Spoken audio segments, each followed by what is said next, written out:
What's up, lore masters? In the last two videos, I discussed the genesis of the Cardassian rebellion and analyzed how the Dominion had turned the tide. Because things begin to intertwine heavily at this point, my videos will break down individual aspects of the overall piece when you put all of the episodes together. Case in point, this video will be discussing the life and death of the Cardassian rebellion. Getting right into it, the first assaults of the rebellion were successful, though only because they had the element of surprise. Damar, leader and representative of the Cardassian people at the time, had rallied troops from the 1st, 3rd, and 9th Orders to attack a cloning facility on Irundak 3. The former alcoholic immediately sent out a public message after Irundak had been destroyed, stating that over 7 million soldiers had died for the Dominion cause, only for the Cardassian people to be conquered by the same allies who hadn't fired a shot. However, even though this was good news for the Federation, there was a fatal flaw with Damar. The military men of Cardassia were generally by-the-book soldiers, used to waging open conflicts with boundaries and whatever form of rules Cardassians considered to be fair. However, this was terrorism. Damar had no idea how to wage such a conflict. He needed help. To that end, Starfleet would dispatch operatives to assist Damar in organizing the dastardly network for maximum efficiency. And so, with dozens to hundreds of planets and hundreds to thousands of species within the Federation and an alliance with the Romulans, Starfleet opts to send a Bajoran that killed Cardassians for fun, a traitor that used his abilities to get tens of thousands of Cardassians killed in the current war, and Odo.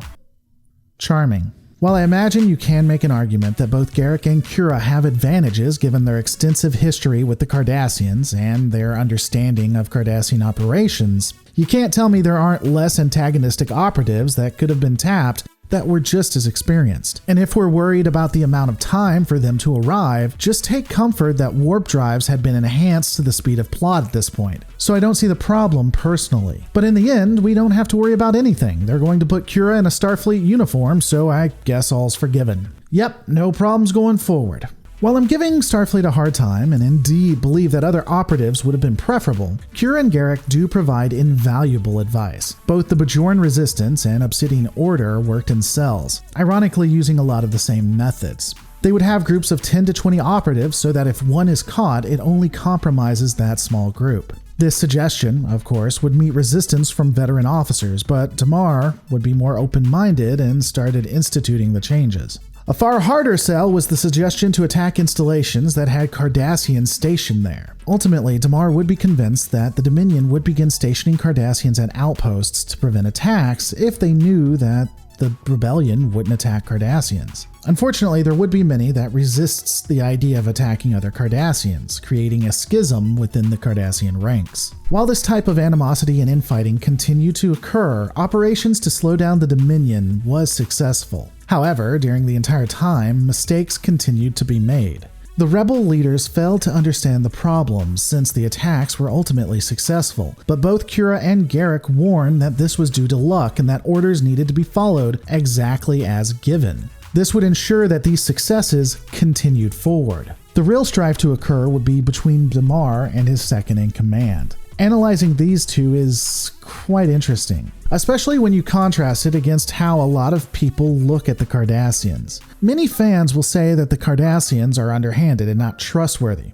Obsidian Order is often used as an example. Ultimately, races like the Cardassians are the reason that Section 31 exists. This isn't wholly undeserved, don't get me wrong, but there are many facets to the Cardassian society when you break it down. One of them being the strong militaristic leader that is proud of his people and doesn't enjoy fighting in the shadows. There's also the man who's willing to change to save his people, though I'll admit it's rare. This is the difference we see between the second-in-command, the officer seeing the Cardassians as a proud people who won't listen to those who would save them, and the leader, Damar, the pragmatic man who's not going to get everyone killed. Well, in theory. I can't think of a better example of who Damar is than when he finds out his family has been killed. His family, his wife and children, were innocent people. They had nothing to do with this rebellion. And while Damar is grieving and wondering how the Dominion could have done this to him, Kira points out that Cardassians had done the same thing during the occupation.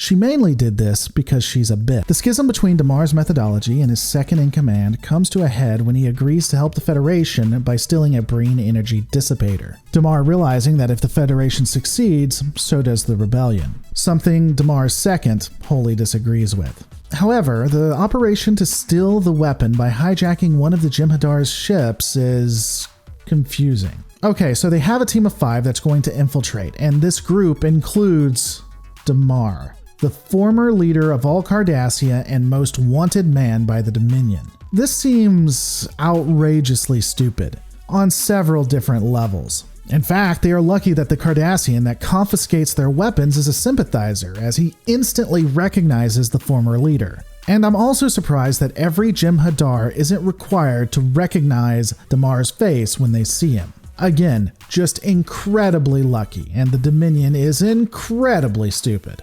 The operation to take the Jem'Hadar warship is successful, though there are a few hiccups. The main one being Damar's second-in-command pulling a weapon on Kira, wanting to kill her so that the Rebellion can keep the Breen weapon for themselves. Damar would choose to kill his second-in-command, claiming that the man's Cardassia had died and that a new one would need to rise. The rebels would return to Deep Space Nine and allow plot magic engineers from Plottington Lane that lived in the land of Plot Convenienceville to do what they do best and near instantly find a way to counter the weapon. Though this does bring up an interesting question. We know the Klingons were outmatched 20-1, making the Dominion forces at around 30,000 ships. Does that mean that the rest of the Federation alliance that was waiting behind these Klingon ships was near 28,000 vessels? Or does the Dominion make such haphazard ships that it's not an issue? To be fair, numbers is not generally the forte of DS9 writers. Starfleet would let the Rebellion keep the ship, and the Rebellion would continue to move forward and grow. Damar would put the Dominion vessel to great use.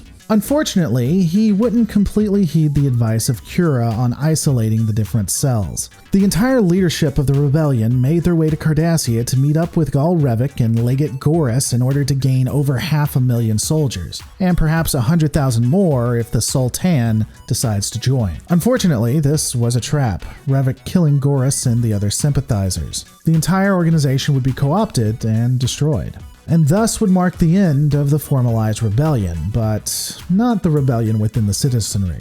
Stay tuned as we look at the Section 31 plague that basically changed everything Starfleet was. Don't forget to rate, comment, and subscribe, and I'll see you on the next Lore Reloaded.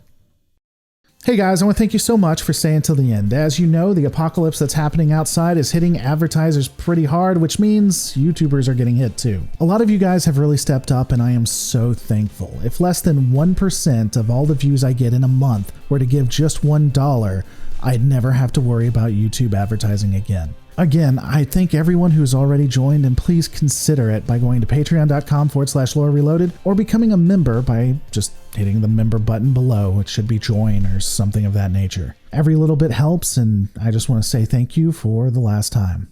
I'll catch you guys later.